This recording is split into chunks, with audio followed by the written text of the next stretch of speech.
Yan, hello po sa ating lahat mga ka-Team Edsy. Kumusta? So, labis-labis nga po ang pasasalamat ng tatay ni Viancy kay Kalingap Eds. Dahil nga po, malaking party po si Ed sa blessings na natatanggap po nila. O, diba?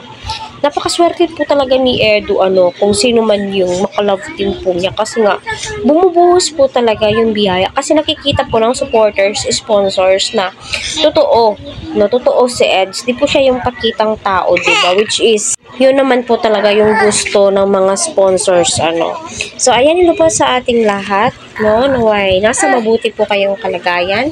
Patuloy po natin suportahan sa Kalingap Rab, Kuya Val, Huwag po natin skip ang kanilang ads. Ayun, yung tipong akala po ni Viancy ay motor lang na Honda Beat yung ibibigay. Pero grabe yung blessings nga po, pinag-ipunan, grabe ng mga sponsor ni Viancy, ni Edu, grabe yung suporta at pagmamahal po nila, sa love team na ito.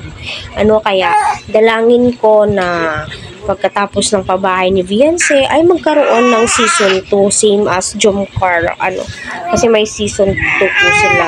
Malaking tulong po yan sa pag-aaral po ni Viancy at mapabilang sa scholar ng Team Kalingap, So, lagi po nating tatandaan, na kahit ano po yung pangbabatikos po nila kay Edu ay kita naman po natin, may mga nagtitiwala pa rin po. Kaya si tatay ay emotional at ang ganda ng mga sinabi ni tatay sa pamilyang Matubang. Totoo naman po talaga, kung hindi dahil kay Rab at ni Dr. Love, wala po yung mga biyayang yan.